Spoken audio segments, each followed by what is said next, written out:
Happy anniversary, everybody. Happy Together Day. That's right. Why are we celebrating? We're celebrating the beginning. This is episode 1 of our 4th season, Rita Wild. Congratulations. Oh, my God. Thank you, CW. And first off, if it wasn't for CW, none of this would be happening. Well, no, if it wasn't for you, too. No, he does. Well, you two hasn't done the show yet. But, well, get on it. You're married to Bono. I know. I got to wake him up during, yeah. Say, hey, do the wake show. him up afterwards? Yeah, do the show. But CW is the one that, does all the technical stuff, all the editing, all the writing. And I really want people to know how much I appreciate him doing that because thank you, Rita. Awesome. Well, happy 4th anniversary. This interview is with author Daniel Bukszpan. Daniel has been a freelance writer for over 25 years. He has written for such publications as Fortune, CNBC, Conde Nast Traveler, and many more. He's the author of the Encyclopedia of Heavy Metal, the Encyclopedia of New Wave, Woodstock, 50 Years of Peace and Music, and the book we're going to be talking about today, Ozzy at 75. Hard to believe, but yes, Ozzy's made it to 75. So Ozzy at 75 explores the history of the godfather of heavy metal through 75 career accomplishments and life events. It's a captivating and comprehensive tribute to the legendary rock icon, celebrating the remarkable life and career of one of the most influential figures in rock and roll. So here we go with our interview with author Daniel Bukszpan.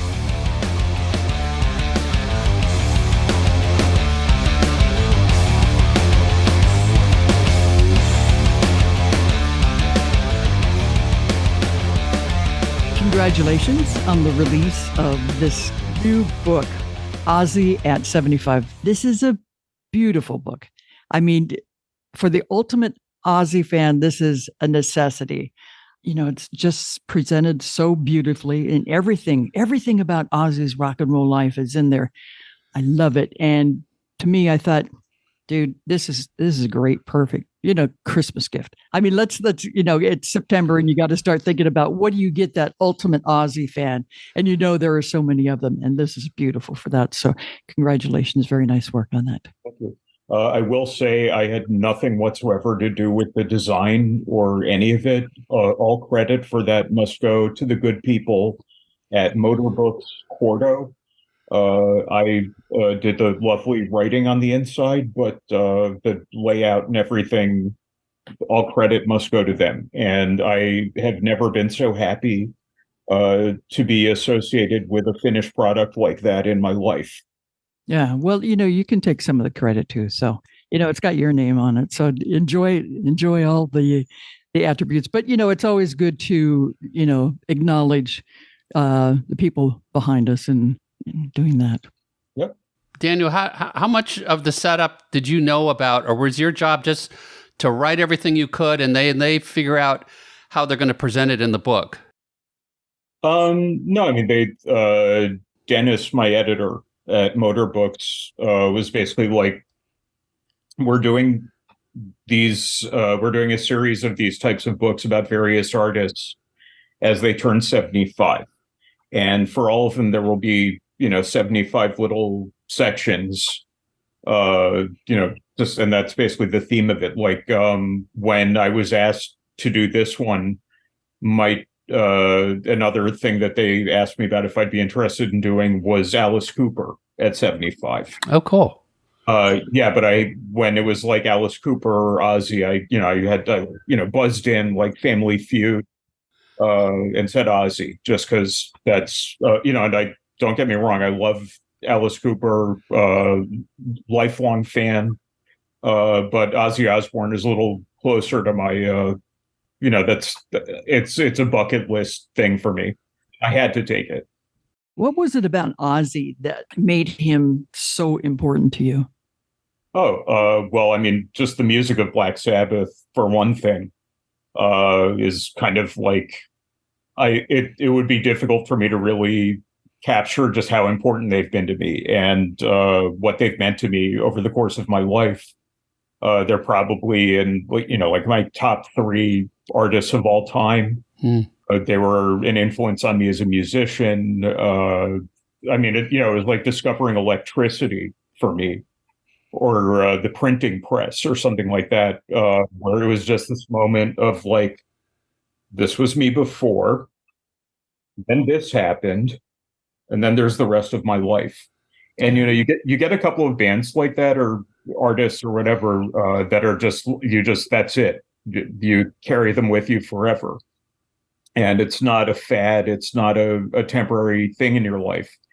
And I've had a lot of musical artists kind of come and go, who I thought would be like, this will be with me forever. But you change, you get older, and your perspective on life changes. But Black Sabbath is just like so timeless and such durable music.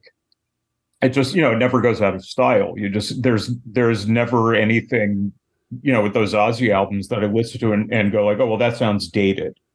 Or, because I mean, just, if you think about a song like War Pigs, for example, I mean, everything about that is as true today as it was the day it came out, and it came out, I think, like 6 months after I was born or something like that. And like, nothing has changed. Nothing in the world has changed that, there's not a word of that song that's any different today, or that, and Paranoid, if you've ever suffered from any emotional distress, it's just really, it's right there. Very straightforward, just very effective music that I can still see people listening to in 100 years easily. And, as long as there's, war and misery, the music keeps selling, in my opinion. Yeah. So what's your favorite album from the Black Sabbath era? Oh, God. I've been asked this numerous times, and I have not been able to really come up with a satisfying answer. Sabbath, Bloody Sabbath is pretty great, I've got to say. But I kind of consider the first 3 albums to be one album. That's my favorite. Oh, okay. Yeah. So it's like choosing a favorite kid. I can't. They're all my favorite. They're my babies. I love them all. Yeah. Those first 3 albums were great, though. Still. Still. I mean, production value, it sounds great. I wouldn't change anything. Yeah. Maybe Master of Reality could be mixed a little more crisply. That's it. That's those are my notes on that album, Were you a Sabbath fan before an Ozzy fan, or before an Ozzy solo fan? Well, it was kind of like weird how it all happened, because I'm Gen X, and so I became aware of Ozzy Osbourne through like MTV when I was in junior high school, and he really was not so much a musician to me as like this character. And I mean, I knew he was a musician, but that was really secondary to the fact that he was, scary and did weird things to flying animals and crawling animals. Whatever. Ants. Yeah. And people would talk about him in these hushed tones, like they didn't want to invoke him by accident, like he was a werewolf or something. And he was just larger than life at the time, to the point where it's like I almost didn't want to fool with it, because I thought like something bad would happen to me if I this music. Then I did hear his music, but it was like, kind of like mid-'80s, kind of, I don't want to say subpar, but that it did make like Bark at the Moon and The Ultimate Sin just did not make the impression on me that the other stuff did. So I didn't really pursue it until I heard Black Sabbath. That changed everything. And after that, it was off to the races. I mean, did you fall in love with his first few solo albums also after that point? Those 2 solo albums that he did with Randy Rhoads are, I would say, just as important and just as vital as the stuff he did with Black Sabbath, and they sound nothing like what he did with his voice will always cut through, and that will always be him. You'll always know it's him singing, but the music itself that was behind it was so different and so not like Black Sabbath that I think he really did himself a favor in that sense, because I think what he really needed after leaving Sabbath was he really needed a full reinvention, and the band he had with Randy Rhoads just sounded nothing like Black Sabbath at all in any sense, and it wasn't really, in my opinion, it really wasn't derivative of anything else that was really going on at the time. It had certainly similarities to like other early 80s metal that was going on at the, like Judas Priest and Iron Maiden and stuff like that. But it was really its own thing. And it was really a distinct thing. And again, you can compare Randy Rhoads as playing a little bit maybe to Eddie Van Halen and that sort of thing, but ultimately it was its own beast. Yeah. And I felt like it was really important for him to step out on his own with something unique that people were not expecting. And I'm positive no one was expecting those albums from him, because he was considered like washed up. Yeah. Do you think that some of the early stuff, like the biting of the bats, the instant cover in the book about the Sony Germany and what he did on the table and what he did with a glass of wine, do you think that was all just natural, or do you think, maybe it started natural, but then it progressed to the point that, we get a lot of publicity off of this? I don't know if I believe it was conscious necessarily in that way. Going right back to the beginning, he talks about that, like, doing kind of crazy stuff was sort of how he survived and how he got through school. Because he was not, by his own admission, he was not a great student. He was bullied. He really suffered a lot of, a lot of the same abuse. Yeah, exactly. The thing that he had that sort of separated him from everybody was that he was sort of willing to do this kind of like court jester sort of thing. And that was what saved him. And I have to imagine that just stuck with him, and the whole urge to do funny stuff, to do pranks, that kind of thing was probably that I could imagine where any situation where he was sort of like socially uncomfortable and combined with liquor, and other things sort of lend itself to that very easily. So. It's interesting. I keep wondering, he's 75. He'll talk about anything. He admits anything that he can remember he did. It's just interesting to me that everything that he went through, you got to wonder, did drugs help him or put him in that position, or did it create where he's at now? And, we'll never have an answer on it, but you just got to wonder, like, how much is real and how much is just something else speaking for him? That's hard to say, and it's hard to say how much of the things that he did are transferable to other people. I feel fairly confident that if I did like one of the things that he did, I would have died 30 years ago. No question. Most of us. Most of us, we just don't have the constitution for it. And, or most of us have that one morning where they're like, oh God, let's not do that again. He just doesn't seem to have had that morning. I think he is uniquely himself, and everything that we read about him and all that sort of thing is not does not carry over to other people. There are a few people, like Keith Richards or Jimmy Page or people like that who are somehow, I don't know how they're still going either. Right. Jimmy Page in particular, I've seen some concert footage of, like late 1970s with Zeppelin, whereas like that man is about to drop dead on stage right at this moment. He did it somehow, but he's a lot more lucid now, but you can tell like he never fully recovered. At the same time, like there's something not Yeah. there.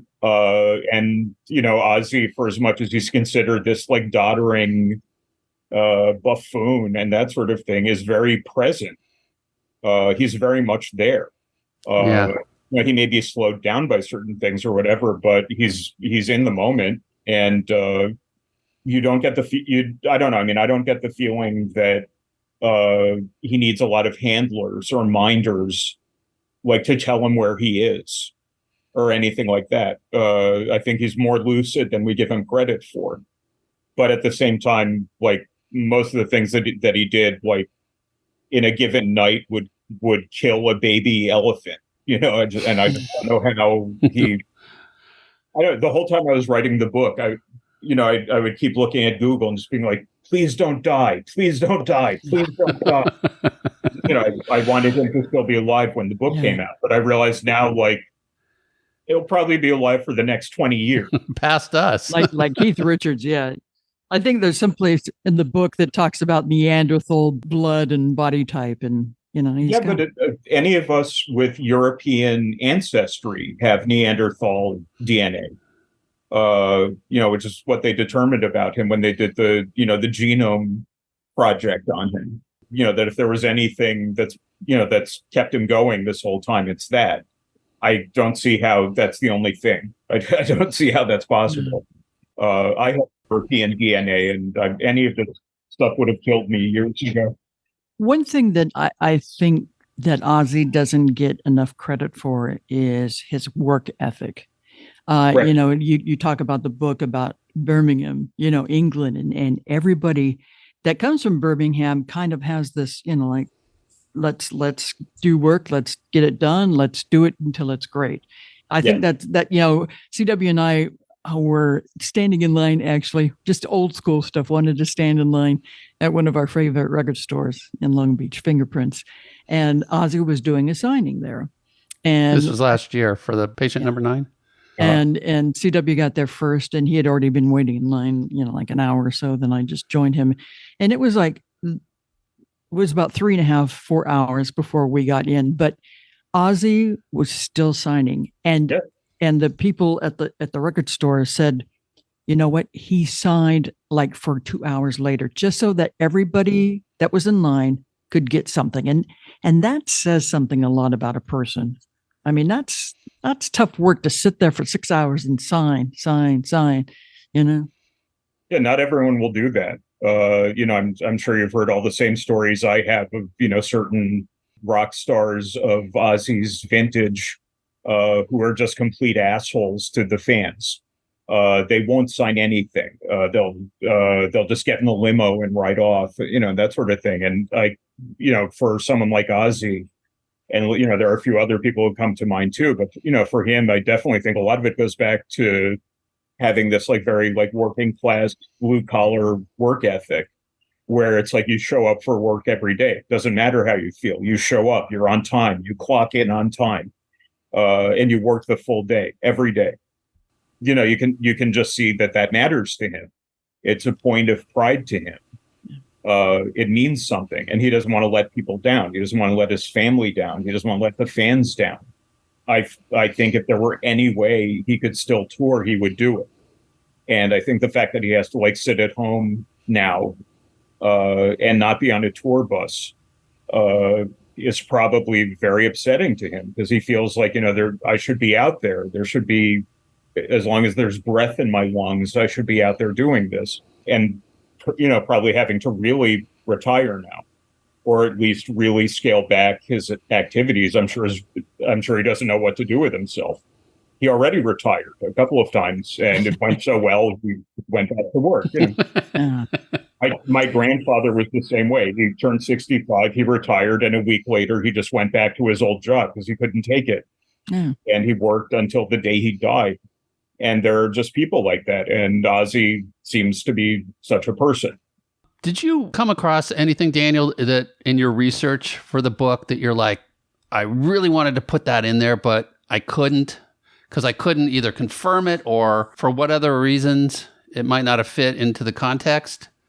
Not really. I mean, if I mean, there were like a few like more rumor sort of things that I couldn't substantiate, so they didn't go in. And I mean, I just, I come from a journalism background where it's like, if you can't find a good, reliable source for this, the most reliable being Ozzy Osbourne, you just don't put it in. And, because you don't want to make those kinds of mistakes.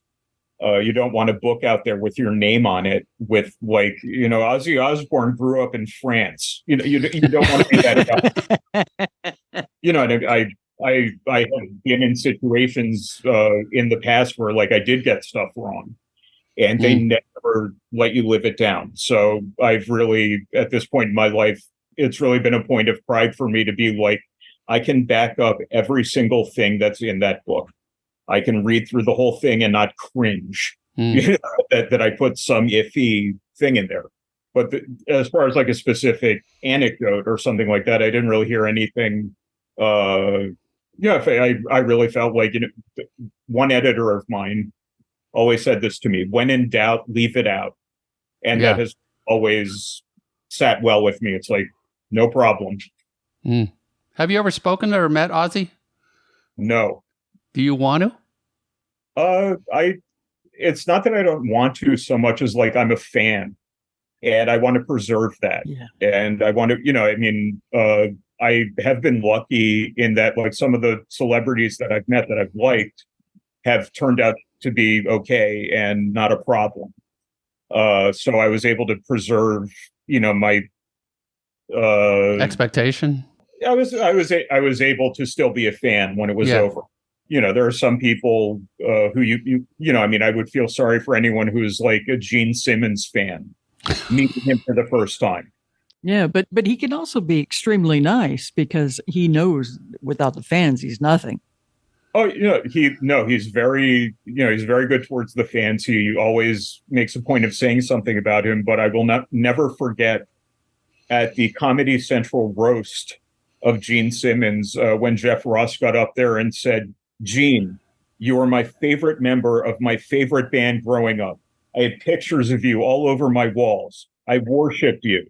Then one day I met you in person and you ruined all of that." I generally, I don't know. And I kind of also get the feeling that like famous people, I don't know how badly they want to be met. That's not to say all of them. That's not to say like it's guaranteed that you're going to have a bad time with it or whatever. But I kind of respect their privacy. Sure. And I know that they don't necessarily want constant phone calls from yahoos all over the world asking them the same question over and over again. I'm sure, for example, that Ozzy Osbourne has taken more than his share of questions about peeing on the Alamo, and never needs to answer that again as long as he's there. And I'm sure every interview that he gets, someone brings that up, and he has to sit there and be like, okay. One thing that's good with him though is like, he's so public and the stories are out there. That's what I was going to say. Everything about him because he's got a show and podcasts and everything else. I don't think you'd be disappointed with Ozzy, but yeah. No, but it could be the circumstance for the artist too. I mean, maybe they just were stuck in traffic and they they saw you in a car and they flipped you off and honked their horn at you. Yeah, they're human beings. I will say the following. I live in New York City. I grew up in New York City, and my first actual job in a retail environment was at Tower Records. Oh, cool. Celebrities came in and out all the time. And the golden rule was do not make eye contact with them. Do not treat them any differently from anyone else. Do not fanboy over them or anything. And the few times I did see people not pay attention to those rules, it got ugly. Because you never know how certain celebrities feel about being spoken to by us, unwashed masses. Some of them can be real jerks. So, sure. Really? This is a question that maybe you might not be able to answer or maybe feel reluctant to offer your opinion on it. But I think it was February 1st this year, the announcement came that Ozzy was going to be not touring because of the accident where he injured his spine. But then it wasn't long after that there was this big festival announcement out on the Coachella grounds, with Metallica and Tool and some other great, and Ozzy was a headliner. Yeah. Why? I mean, it seemed like Sharon was pushing him to do something, or I don't know about that, but I mean, my understanding of when the announcement was made that he was not touring anymore was that there would still be like one-off shows when he could manage it. Okay. And, certainly he's at a point in his career where if he wants to do one show a year, he can sustain that, and that's fine.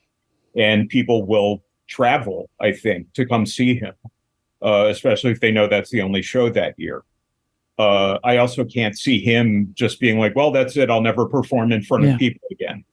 So I didn't see it as like him going back on what he had said or him being pushed into anything so much as like, well, okay, let's see what happens. He's, because I can see him not touring anymore. I could see him not touring 25 years ago. Touring is absolutely brutal. And it breaks people sometimes. Yeah. You really have to be serious about it and really want to do it to keep doing that year after year. But he's not the young man he once was, and he has to be realistic about what he can do. But one show a year, two shows a year, I think it's totally understandable and reasonable, for him and his organization and everybody to feel like, let's see how it goes. One show, let's see what happens. When it turned out that he pulled out of that show, there was part of me that was like, yeah, I don't want to be the person to say he's done, because so many people have said he's done and he's not done.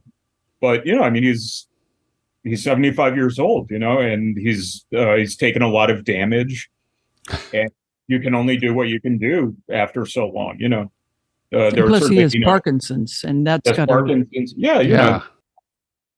That's a lot, certainly if I had sustained all the hits that he has, I would be looking forward to doing a lot of sitting. Like I would be enjoying a very sedentary existence. Certainly not getting up in front of thousands of people, but I'm not him. And ultimately that's his decision to make. So we'll see. I wonder sometimes if it's Sharon's decision. I will say the following about Sharon. Everyone loves to hate on Sharon and talk about her like she's, pulling the puppet strings and all that sort of thing. All I can say about that is that she managed to wrangle him and give him an astonishing career and, in my opinion, save his life numerous times. Yeah.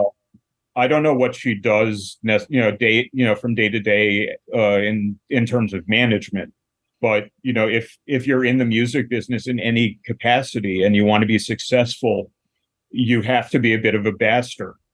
This is what everyone says about it. And, even, people I know who have been semi-successful in music, or even, at a kind of lower echelon, certainly, than Ozzy Osbourne. But I mean, like independent artists and that sort of thing, just to keep gas in the van so you don't lose money on tour, you have to be a little like, you have to be made of strong stuff, or it's not going to happen. When I talked about my top three artists, one of them is Neil Young, who a lot of people can't stand and think he's the most gigantic asshole in the universe. And he has himself said things like, I only care about the music. I've hurt people that way. But I've been so driven in my career and just want to make music, and that's it, that he's stepped on toes. But if he hadn't, would he have the same career that he has? And I have to say, probably not. And there's a lot that we don't see, that goes on behind the scenes that's probably vital to again, to keeping gas in the van, Well, his manager, Elliot Roberts, passed away a couple of years ago too. So that was a hard hit. And yeah, those things happen. We're almost at the end of the time, Daniel. I just wanted to see if there's anything that you want to plug in the book or let people know about the book, in addition to the kind of pieces we've talked about. But there are some nice additional pictures and kind of souvenirs and pop out, pages and things like that. So no, again, I would just say they did an absolutely bang up job on every detail of this book. I could not be happier. And anyone buying it, I think, would find that money is well spent. And don't drop it on your foot. It comes in a nice slip case. I kind of call it like a baby coffee table book. Like it's something that would be really nice. It's not huge, but it would fit perfectly on a coffee table. So I noticed this last night when you turn it upside down. There's eyes on the cover. Mm-hmm. What if you turn it the other way, Rita? There's still eyes. Yeah, but you don't notice them. When you just look at Ozzy at 75 and the bat. But it just a great book. Daniel, we're going to do now what we call the bonus round, where we're going to just throw you some fun personal questions out at you. And Rita, I will let you start off. What was the first concert you attended? God, it was Yes at Madison Square Garden in 1984 on the 90125 tour. Oh, yeah. Oh, perfect tour. I mean, that was one of their biggest selling albums. Yeah, honestly, that was really sort of, there was much ballyhoo about how this was a new start for them. And looking back now, it's like that was actually the last hurrah, because I don't think they ever were that popular again. And the thing that's out there now calling itself Yes, the less said about that, the better. I don't even know who's in it anymore. I know John Anderson's not, so. Steve Howe and 4 other people. Okay. Yeah. One original member. So that's where we're coming down to. If you were making a documentary film, what would the subject be on? Probably Jonestown. Okay. Oh, really? Because I'm very interested in how crowds and masses of people, if they're in individual pockets, remain well-intentioned and don't harm each other. But as soon as you get them all together in one place, that's when the unraveling begins. And that's when the mass delusion and psychosis begins. I wrote a book about Woodstock. That was my last book. And that to me was like, wow, this is the one time they were able to get a huge crowd of people together and nobody got hurt. Most of the time, when you have huge crowds, something not good happens. To me, that's just a subject that I feel very interested in, and no one actually wants to give me money to write about it. But so either that or disco. Okay, that's I wish great. you luck with both. Thank you. Is there another book in the offing of somebody at 75 coming up? I'm working on Rush at 50 at the moment. Wow. Oh, wow, that'd be great. No, Rush would be fantastic. Rush is just such a great band. Oh, yeah. Absolutely. Is that definitely happening? It better be, because I'm halfway through it. I hate to write half a manuscript, and it's also money has changed hands. Okay. As far as everyone's concerned, I think it's happening. Yeah. And that'll be Excellent. For 2024, right? Yes, to mark the 50th anniversary of their debut album. Yeah. Okay. That didn't feature Neil Peart. No, it did not. But I'm sure he shows up in the book. He turns up eventually. I did try to give some love to the original drummer, though, John Rusty, because we wouldn't be discussing them without him. Right. Absolutely. What band do you regret never seeing live? God. Black Sabbath. No, I've seen them. I don't even like them, but I would say the Grateful Dead, just because I would have liked to have just seen what that's all about. That would have been really interesting. That's one that's on my list too. Yeah. Yeah, I suppose I could see, Dead and Company or whatever. It's not the same thing. It's same.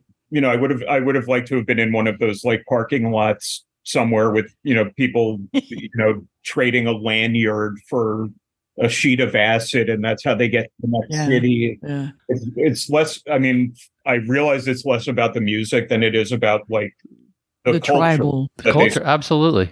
And which no one else, as far as I know, has ever done anything like that since. Fish? Not the same. Not quite the same extent. Yeah. Taylor Swift. You don't She want got to the make bracelets. You don't want to make any jokes about Tay-Tay. We're not going fans to. will come after you. Her fans are like rabid piranhas. I'm going to go see the movie if I can get a ticket. Thank you so much for your time. And again, for this book, it's a really, really great book. And I would know so many, when a person gets a certain age, you don't know what to get them, but like those diehard Ozzy fans, they would love this. And don't forget about the younger folks too, because Ozzy still influences all those younger kids, Yeah. It's great. Thank you, Daniel, very much. Appreciate it. And good luck with the book. And we look forward to, the Rush book when it comes out. Thank you for having me. This has been a pleasure. Pleasure for us too. Thank you so much. Thank you. Bye-bye. Bye-bye. Well, that was a fun conversation. I love it. And I love Ozzy. We've met Ozzy many times throughout our career. Yes. And he's always been he's always been really cool. I mean, considering the circumstances, he never peed in our drinks. And no, he's always been the ultimate gentleman. And, like we were talking about, just that wonderful work ethic. He wants to make sure everybody's happy.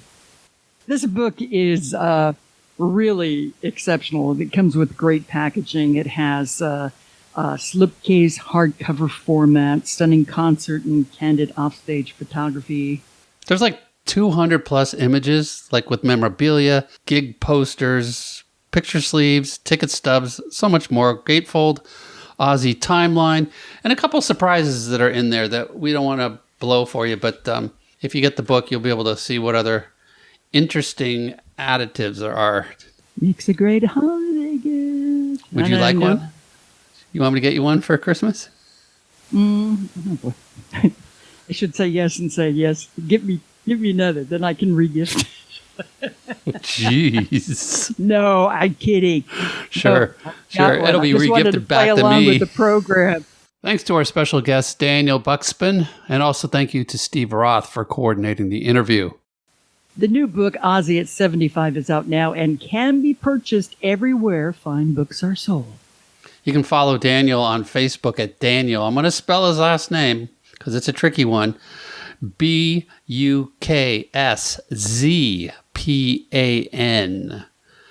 Also, check out our show notes on our website. Of course, it's rockandrollconfessional.rocks. And there you can find links about some of the subjects that were talked about in today's show, including a place to order the book if you want, some great Black Sabbath and Ozzy videos, plus a few pictures of what the whole book and everything comes with the book. So check out our website for all that.